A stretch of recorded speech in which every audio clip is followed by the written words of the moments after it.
Hey everybody, welcome back to another episode of Dentistry Unmasked. My name is David Rice, and I'm here as always with Hey everybody, Pam Maragliano. David, I am so excited for this week. You guys don't even know how long we waited to be able to record this episode. a long time, but well worth the wait. We have two amazing guests and like one incredible story.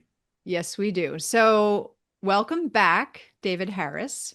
You've been with us before, and everybody knows Stacey Gividen. And I'm so excited for Mhm. a few reasons because Stacey, one of my favorite things about you, because I've worked with you with Endeavor and we had a newsletter together and whatever, is that Stacey is an open book. And she has like shared things. I mean, just look her up on our videos on our website. Like she will like tell you like real life stories and whatever. And she was kind enough and generous enough to share this story that we all are going to learn from. So I don't even know where to start. So I'm just going to like turn it over to you, pet my dog, and I just want to like hear what is happening for you and what happened to start this whole situation. Okay. Well, thank you for having me on. It's been, like you said, a story in the making for quite some time. So the whole genesis for me being here started about just over 2 years ago. I was in Alaska fishing with my boys and my dad, and I got a text from my one of my front desk asking me to ask her when I returned from Alaska about $70 cash. And I thought that's kind of a strange request to make. And so, of course, my curiosity is aroused. And so I sent a text back and I said, why? And she said, I'm just a little uneasy about something with Charlotte, who at the time was my office manager. And I said, okay. My reception was off and on. The only time I had communication was when we were at the lodge. Every other time in Alaska, we had no cell service. And so we were there for a week, and I came home and I got to the office and caught up on things. And I pulled Cheyenne aside and I said, all right, give me the scoop. What's going on? $70. 70, I've got a lot to do and I didn't think much of it. And she said, well, Charlotte said that she was going to run to the bank and deposit $70. And she never does that. It's kind of a low amount to run to the bank and deposit. And so she said, I just was a little suspicious of that amount. And then she said during that same week, she had $100 that she had put in the drawer and she wanted to know if it was still there. And she checked when Charlotte left and it was gone. And I said, well, there's an easy way to check. So let's pull up the bank account and see if that cash was deposited. And mind you, Pam, you guys are aware, you don't get a lot of cash deposits, but there are some. Some people still, pay everything by cash, just like they write checks out. It's anyway. So I pulled up the bank account and there was no cash deposits. And at the time, I had two bank accounts. The account that's local was one that I kind of used for more of a sleeper account for cash deposits because my main bank is 50 miles away. And so I had to have something close and then I would wire the money to my main bank. It's just the geography of where I'm at here in Montana. And so I pulled up some statements from the past few months and I was getting a little suspicious and I started to get this really sick feeling in my stomach. And so I called the bank, had them send me the statements, and then on the bank statement from the previous month, so it would be June, there were three credit card transactions or payments to a Chase credit card for $5,000 each. And I thought, oh my God, these are credit card payments to a card that belonged to Dr. Simmons, the other dentist in the practice. And I know that he did not purchase $15,000 worth of things on his credit card. That's just not how we've ran our practice. And so I started digging some more, and there through other bank statements, and there was additional credit card purchases and random deposits, withdrawals more than they were supposed to be. And I really started to get this sick feeling in my stomach and so I'd gone up front and just nonchalantly, I asked Charlotte, I said, does Dr. Simmons use the Chase credit card very much? And she said, no, not really. And I said, okay, just checking. She said, all right, well, did you need anything? I said, no, no. And I went and did an exam and ran back to my office because I was in between patients. And so I sat down at my desk and I had the bank statements in front of me. And I'm thinking, oh my God, what do I do? Because I knew at that point she had been embezzling. Go a little bit before that, before I had gone to Alaska, she had sent me, I checked my American Express card, and she had a card in her name to make office purchases with. And I had checked, and there was a purchase for, I don't know, 40 some dollars at a bar. And I sent a text to her. I said, American Express, Rainbow Bar, $40, question mark. And she said, I'm so sorry. I forgot to tell you. I didn't have any other card with me. I meant to tell you, I'll pay you back. And I said, the business card is for business only. Your card is frozen. We will talk on Monday. And when Monday came, she wrote up a disciplinary report. She admitted it. I'm so sorry, da da da da da. And that was a red flag right there. That she was a little too eager to write herself up in a disciplinary report, because obviously that's immediate grounds for dismissal. Then I went to Alaska, and then here we are. I'm sitting at my desk with those bank statements on my desk, and she walked in because I think she was a little suspicious of me asking about Dr. Simmons's use of the credit card. And she came in, she looked down, and she looked up at me, and I said, Charlotte, are these your purchases? And what are these for? And she said, well, the credit card that needed to be paid. I said, whose credit card? She said, well, the one that was due. I said, whose credit card, Charlotte? And she said, mine. And I said, how much?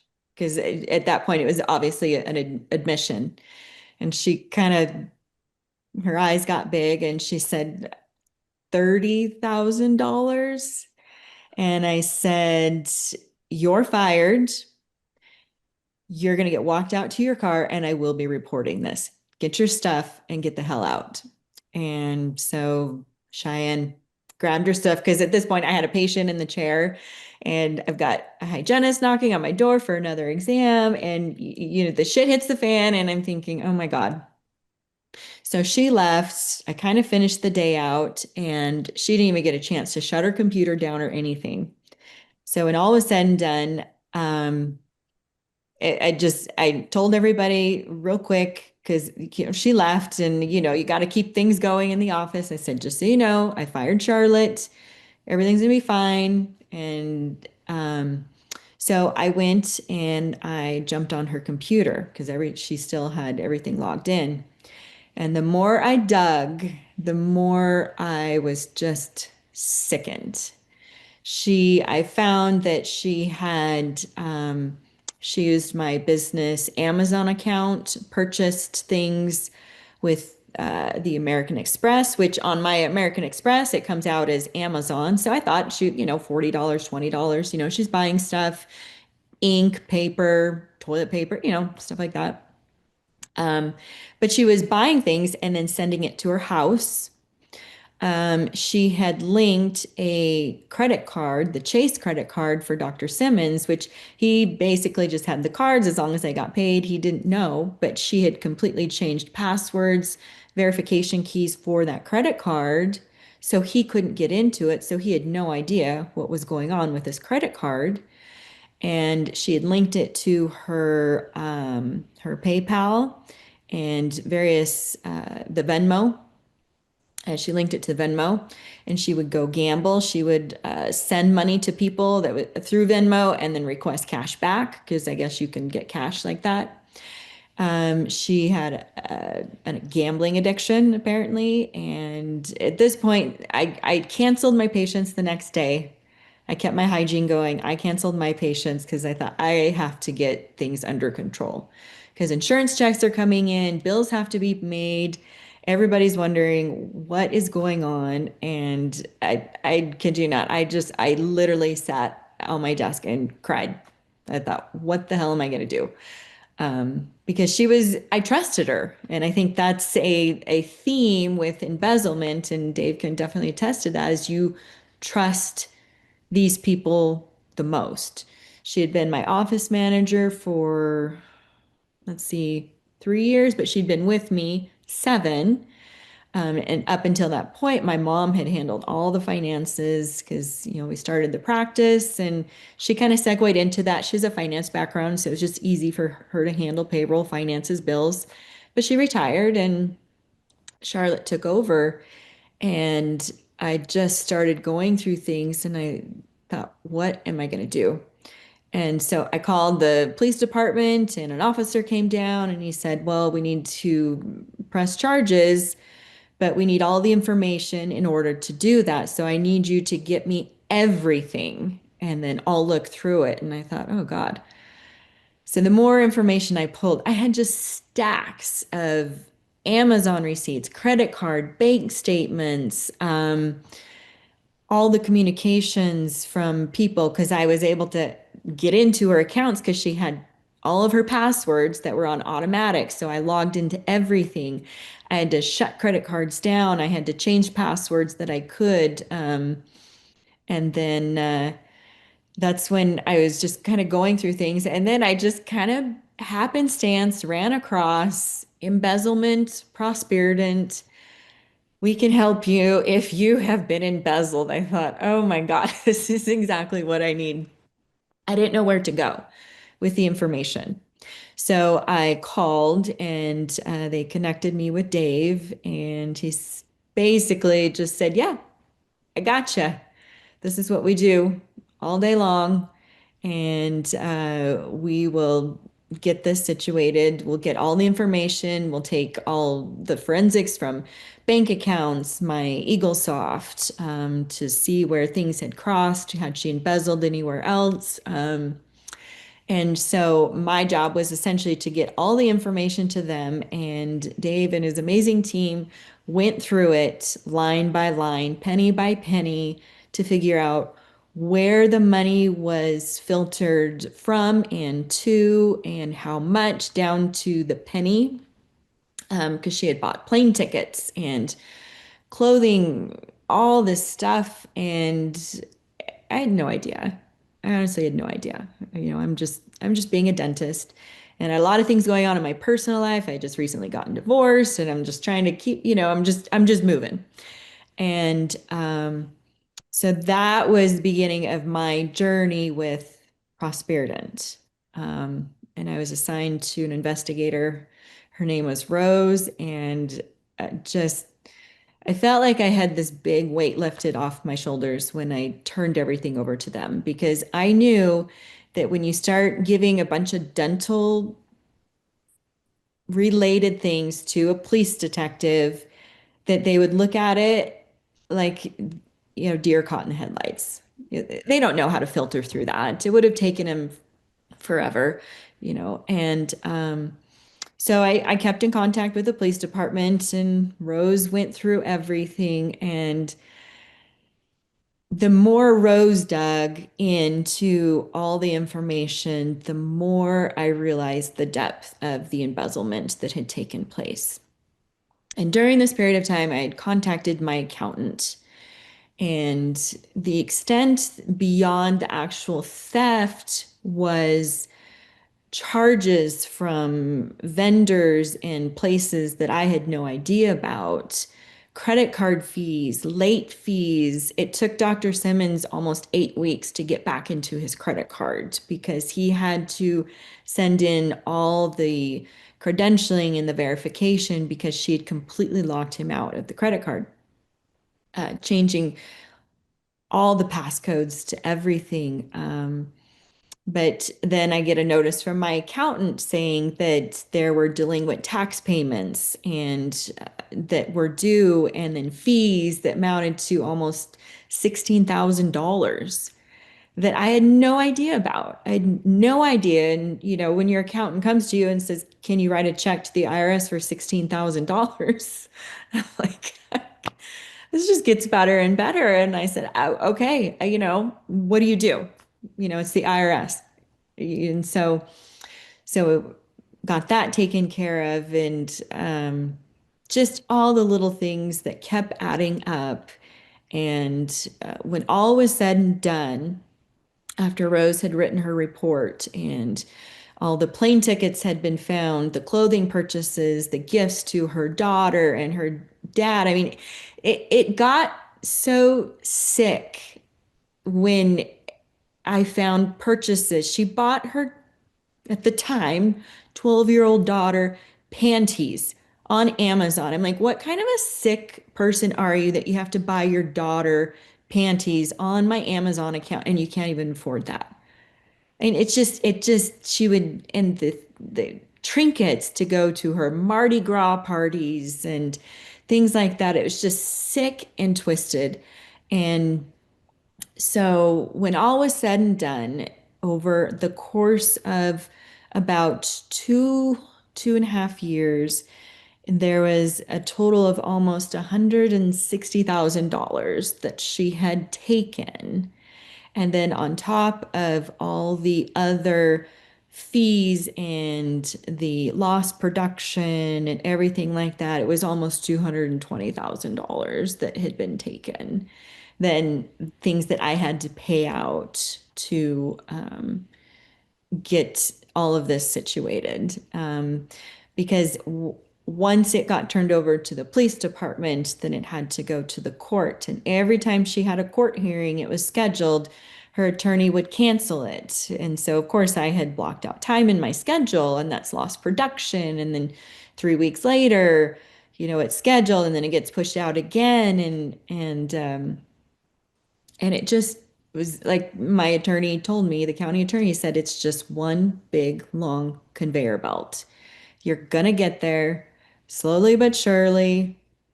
It's going to get there. And July, 2 years, almost to the day, is when she was sentenced. So that's kind of everything in a nutshell. And she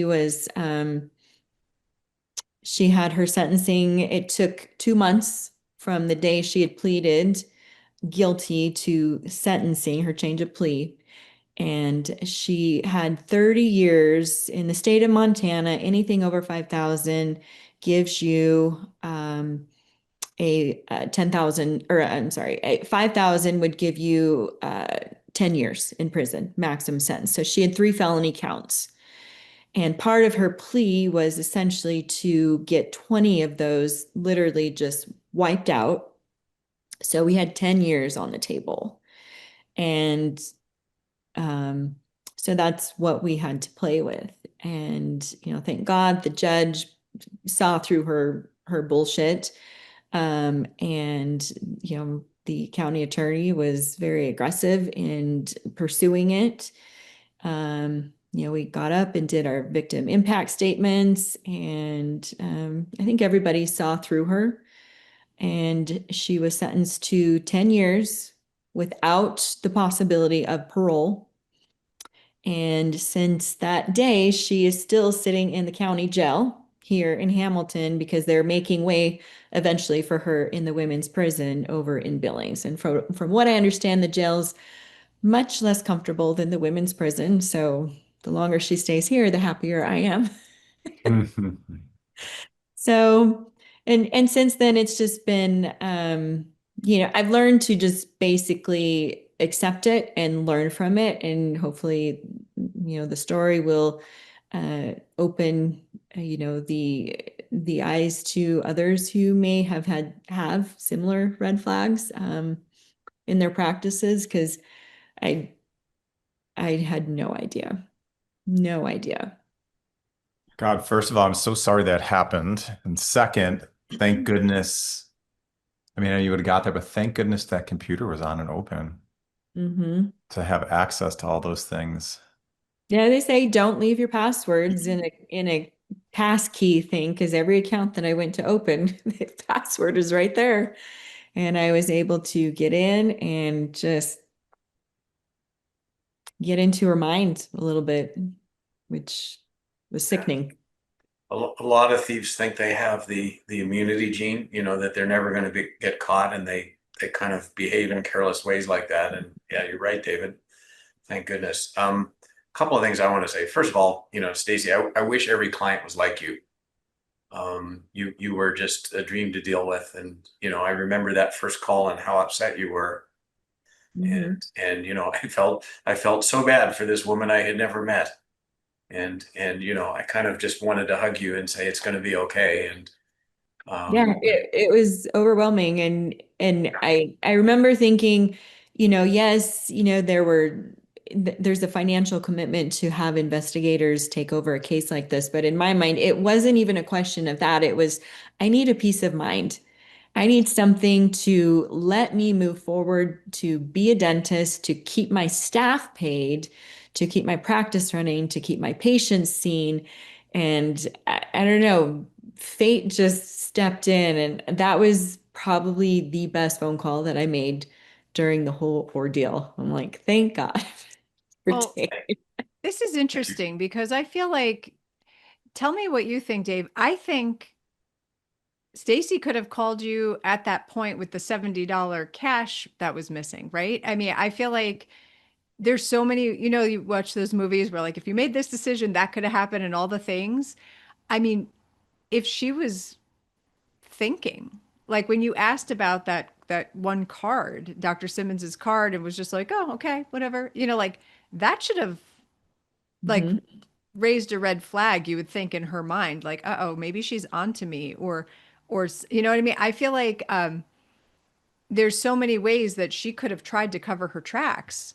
And in a way she, thankfully for the situation, she didn't. And I think firing her on the spot like that was probably the smartest thing you could do, the whole get out of here right now. Because I think a lot of times maybe we want to wait till the end of the week or we don't want to cause a scene or whatever. But I feel like any hastiness in this decision could have made this so much more difficult on you. Mhm. we run into a lot of dentists, Pam, who hesitate to fire somebody who they know has taken $40,000 from them. And with all the love that I have for your profession, one of the things that drives me crazy sometimes is the way you always see the best in people, against overwhelming evidence that you shouldn't. And yeah, we have dentists who, seriously contemplate not firing somebody who, again, they know has taken 40 or $80,000 from them. And sometimes I have to have rather pointed conversations with those folks. Stacey was not in that category, but a couple of things from what she just said that I want to bring back to the readers. The first is when people confess to stealing, on average, they confess to stealing about 1/6 of what they've actually taken. And Stacey, in your case, I mean, that ratio is almost perfect, isn't it? Yeah, pretty You much. asked her how much she took. She said, oh, around $30,000. And yeah, it was roughly 6 times that. Mhm. And people don't confess because they're carrying this grievous burden that they want to get off their chest. They're trying to minimize how much they get punished. So they always under confess. The other thing though is, and Pam, this goes to your question a minute ago. When we look at why people steal, some people steal out of need. And as we're having this conversation, the federal government in the United States is shut down. And there are probably a lot of people in dental practices, working in dental practices, who have a spouse who works for the federal government who's not getting a paycheck right now. And we know as we have this conversation, there are a lot of mortgage payments not getting made. There are people who can't pay their credit card bills. And some of those people will steal as a way of keeping, the wolves away from the door. Mhm. You also have people who steal out of ego.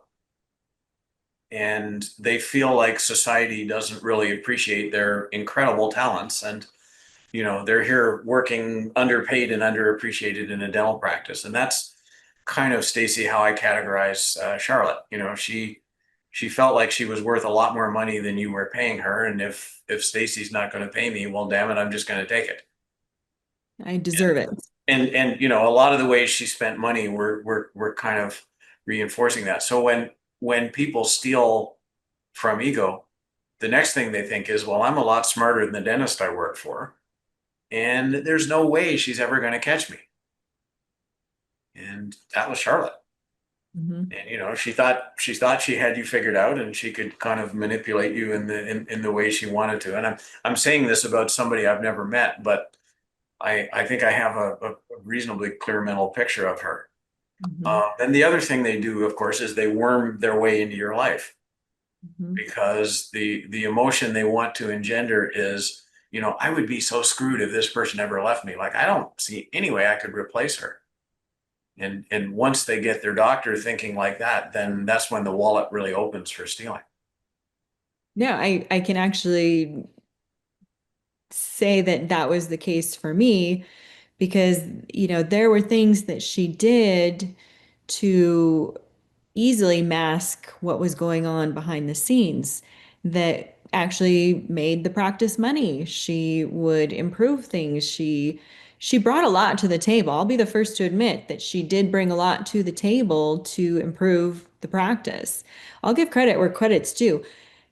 And I did fall into that trap of what am I going to do without her? And I remember thinking, oh my God, you know, I lost an amazing person to this. And it was, the overwhelmment was twofold because one, I was being stolen from, and that was a very overwhelming thought. And then the other thing is I'm losing my office manager. Who am I going to get to replace her? Who's going to do all these things that she did? And I mean, it was just there was twofold. The emotion was twofold. Um, Now I obviously we've moved on and we're doing better than we were because there's not a hole in the bottom of the boat, so to speak. We plugged it and we're doing much better. But there definitely was some manipulating and some gaslighting to the value and the quality that she brought to the practice. And it's interesting because I've talked to other dentists and colleagues, about this, local and non-local. And I'm always surprised at how many tell me that they have the best office manager or person that does this, that runs their practice, and they have absolute trust in what this person does for their practice. And I'll be honest with you, I kind of throw up in my mouth when I hear that because I was one of those people. And I just thought, I wonder how many of these people really know the pulse of what's going on behind the scenes. There are a lot of great staff and office managers out there, but the ones that you trust the most, the ones that you lean on the most, are the ones that will take advantage of you. And I fell into that category. And not everybody has somebody like I did. They've got great, great people, but I think when you peel back all the layers, there's a lot of people out there that are being stolen from and they just don't know it. It You know, one of the sad commentaries about the dental profession is that for probably 70% of it, the only, and I stress only, reason they're not being stolen from today is that somebody like Charlotte, who could easily steal from the doctor, has chosen not to. In other words, the one barrier between you and theft for most dentists is that your staff choose to be honest, and that is so precarious. You know, all it takes is a set of circumstances where suddenly they can't pay the bills anymore, and you know, there's this cookie jar next to them full of cookies called your practice, and in goes their hand. Mhm. Oh my And gosh. you know, if there was one thing that I wish that dentists did differently, It was not to blindly trust their staff. Mhm. So, Stacy, what are some of the things that you do differently now with the hindsight that you have to protect yourself in the future that all of us who are not doing those things either, like that we should be doing? Um, I will first and foremost tell you that my trust is not easily given anymore. I love my staff, but I think that I have put a little bit of reserve in there from that, not because of my relationship with them, but because of everything that happened. And so they are good people, but my trust with the heartbeat of the practice, that is something that I have taken over. And it's just one of those things that I've had to learn. All the bills, I pay all the bills. My accountant does all the accounting, the reconciliation. So she takes care of all of that.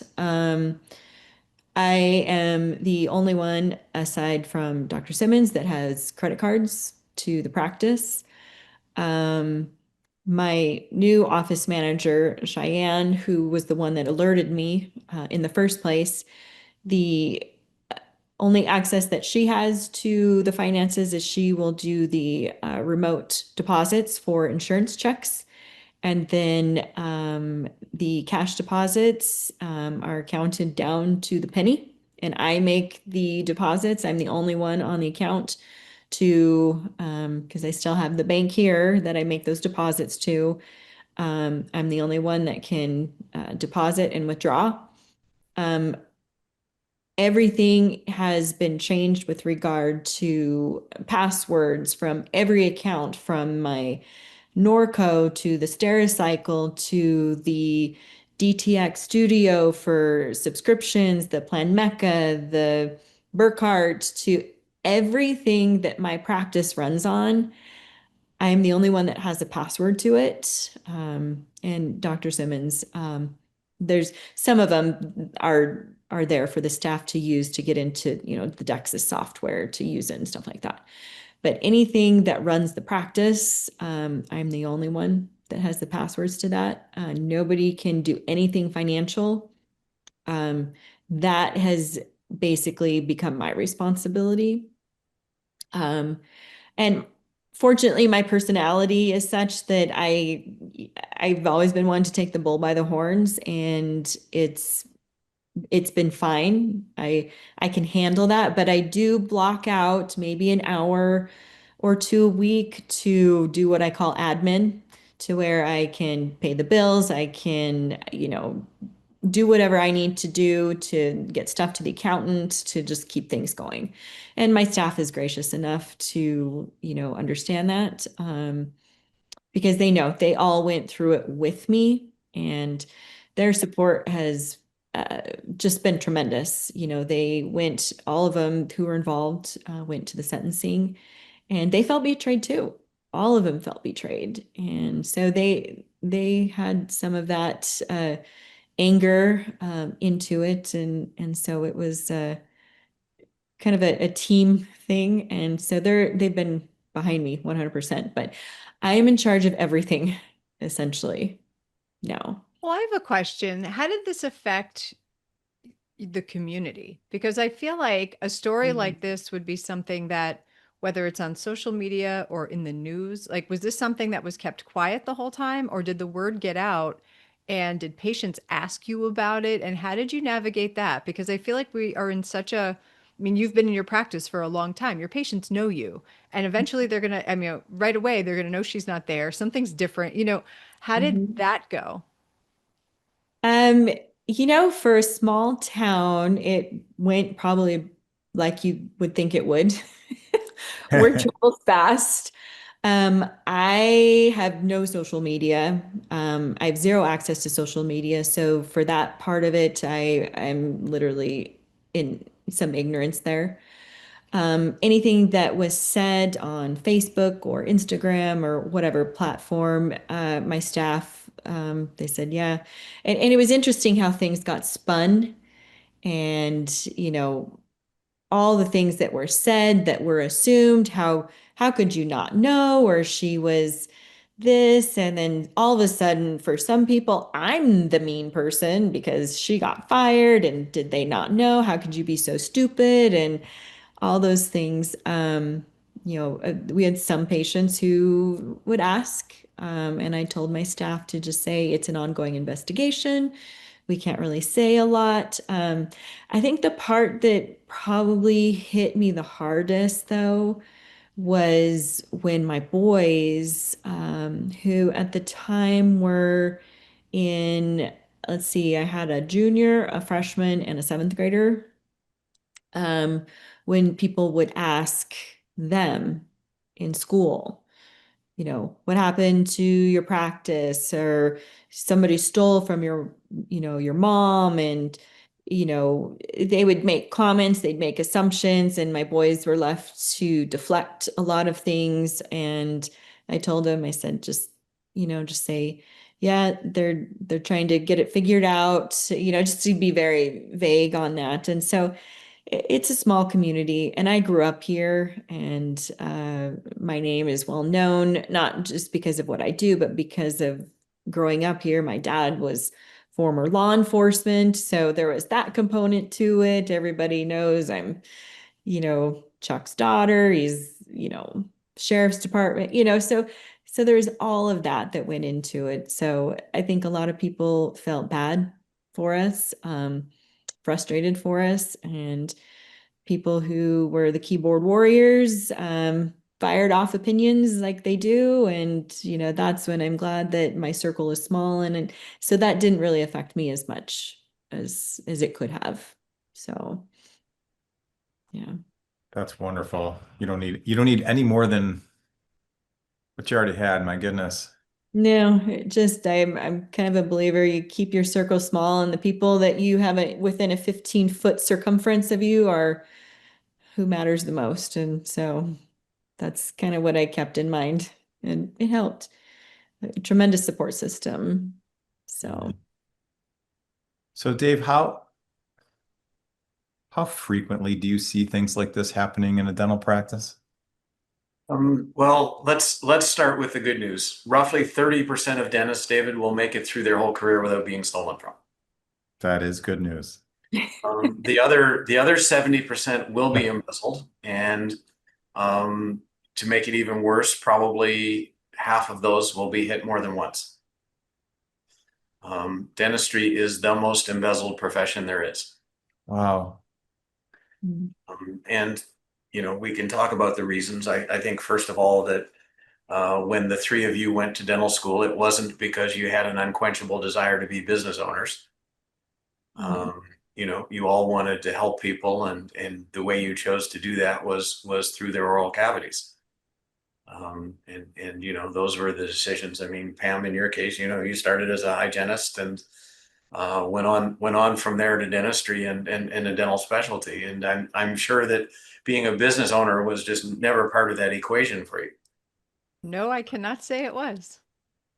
So, and the problem, David, is every one of you wakes up at some point and you say, oh my God, in order to keep doing what I went to school to do, I have to run the place. And you handle that with varying degrees of desire and competence. And the unfortunate thing is that dentists struggle with the difference between delegation and abdication.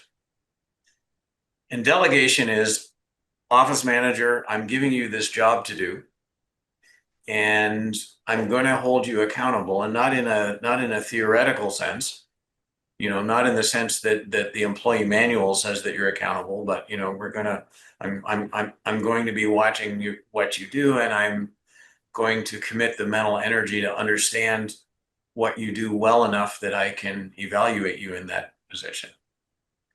That's delegation. Abdication is, I'm handing this to you, and don't ever bother me with it again. Yeah. And unfortunately, in dentistry, there's a lot of abdication when delegation would work much better. And that's what people what people learn the hard way. And you heard Stacey say it a minute ago, I'm now much more in control of my practice than I was 3 or 4 years ago. And if I have anything to say about it, this is never going to happen to me again. That's that's a sad story, but it's one that happens too often. The other disservice that I think the profession does to dentists is that practice ownership is presented as the pinnacle. It's the dental version of the American dream.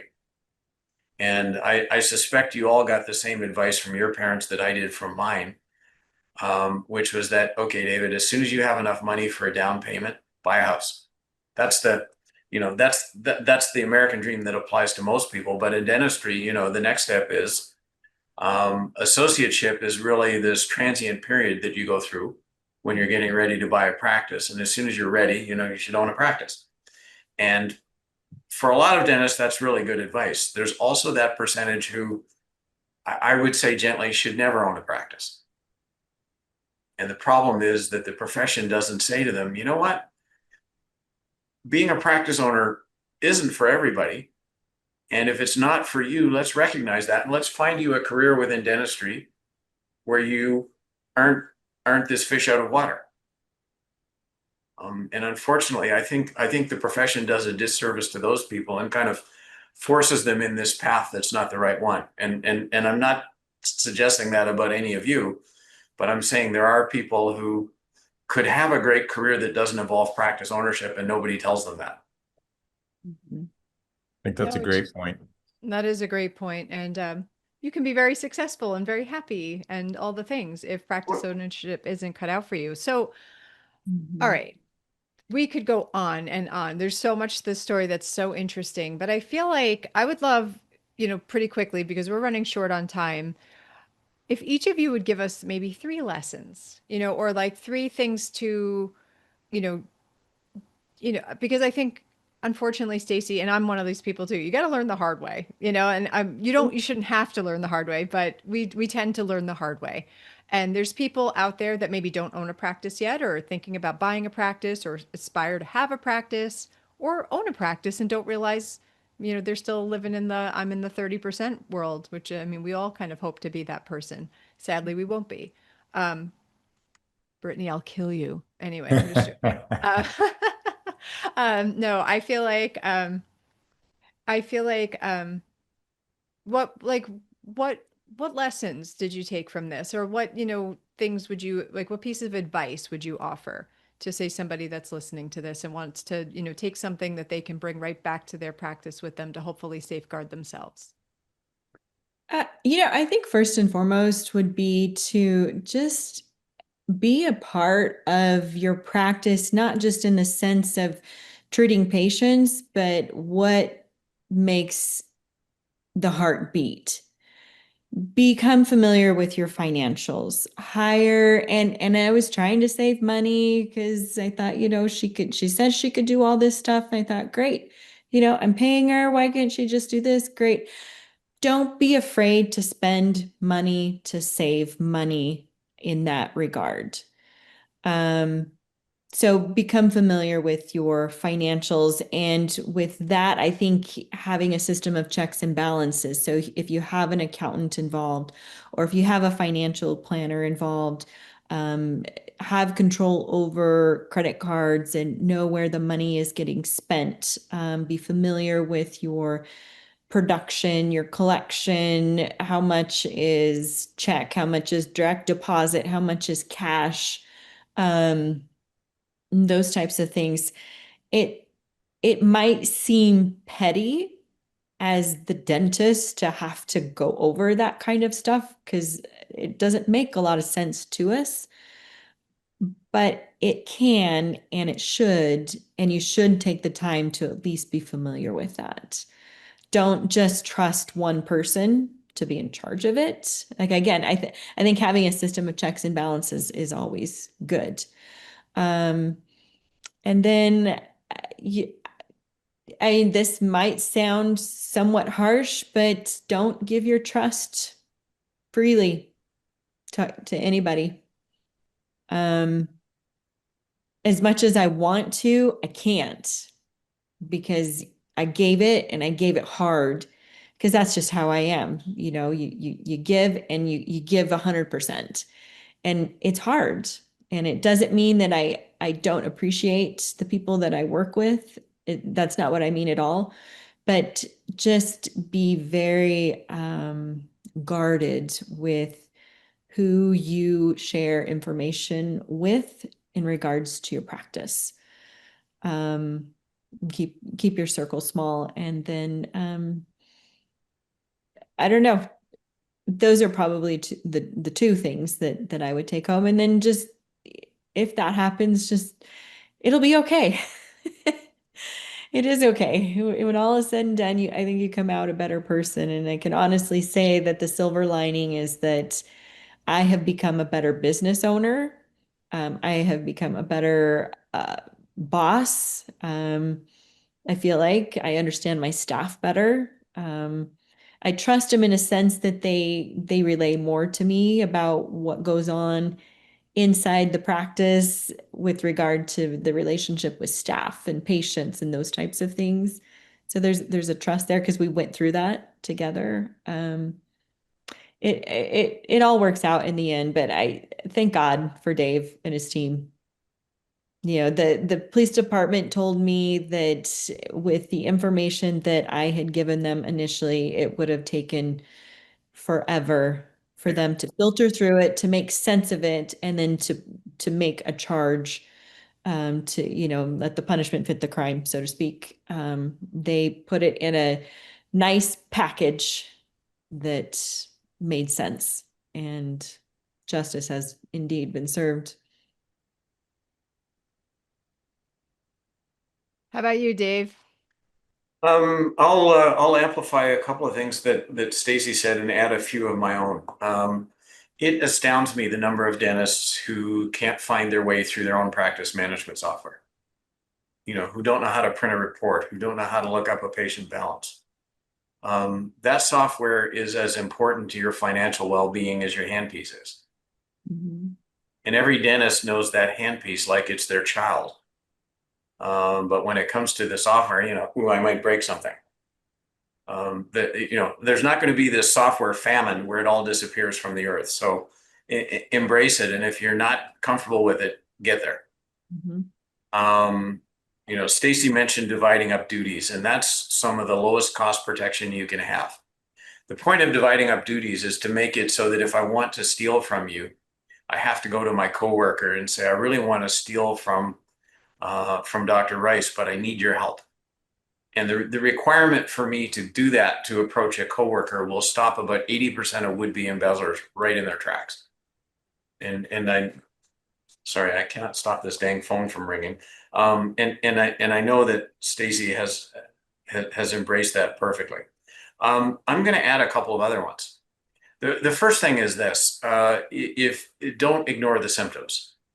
If you see stuff that makes you pause and wonder what's going on, reach out to somebody.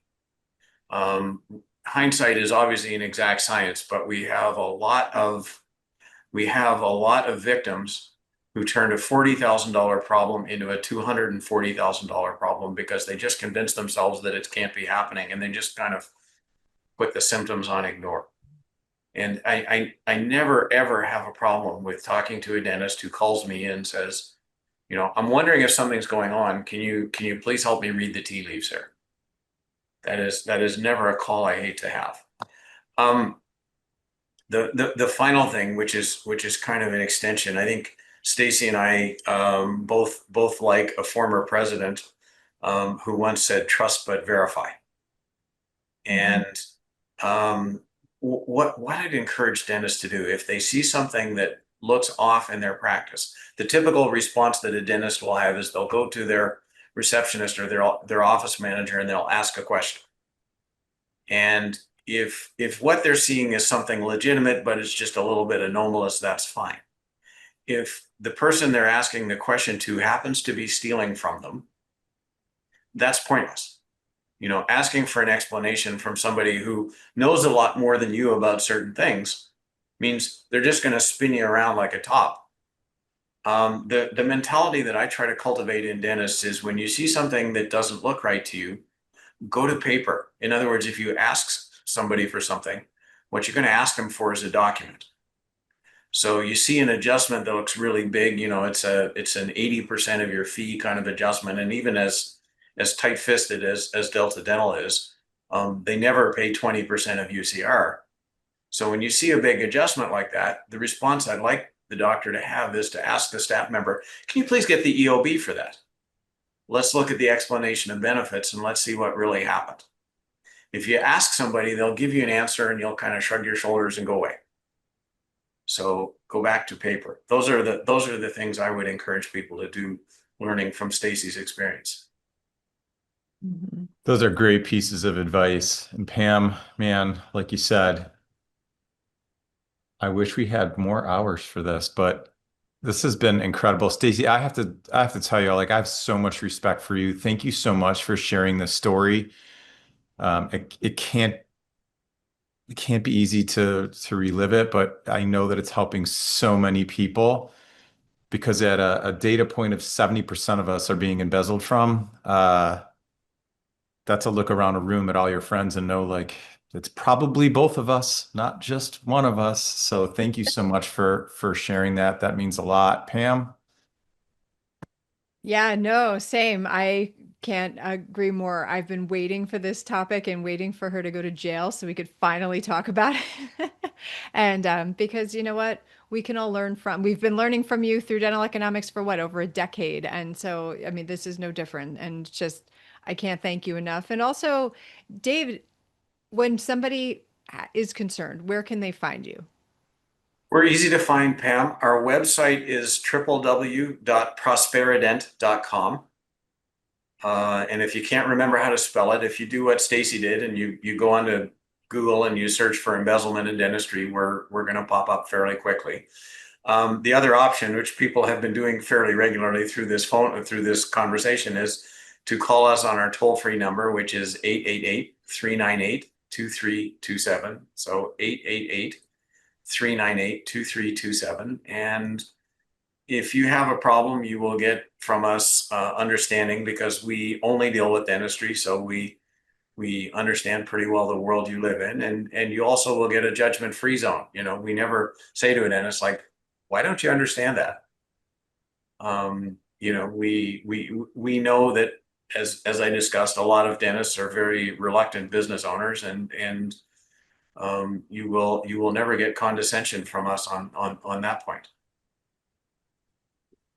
And Wow. Much I do appreciated on think all real levels. quick for what Dave said on that. I was a little scared to make that phone call because I didn't know what I would find. But even if you're curious or maybe a little bit hesitant, it doesn't hurt to make a phone call. It never hurts to make a phone call, get a little information, maybe put your mind at ease, maybe put you in a direction that would get you answers that you are seeking, even if they're not answers that you want to hear. But it can't hurt to make a phone call.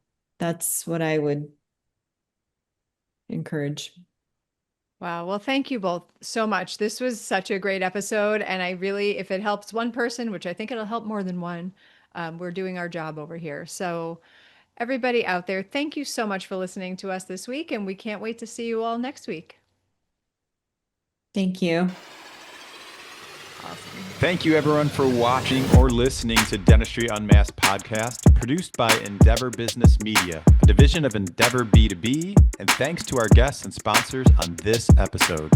Please check out our social media at Dr. Pamela_Maragliano and at Dental Economics Official. Or you can check me out at Ignite DDS or at Dr. David Rice. And go to dentaleconomics.com to receive Dental Economics magazine. You can choose to receive DE in print or have it delivered directly to your email. If you have topics or guests or anything you'd like to talk about on the show, send us an email at dentistryunmaskedpodcast@gmail.com, and we will do our very best to make it happen. Thanks again, and we'll see you next week.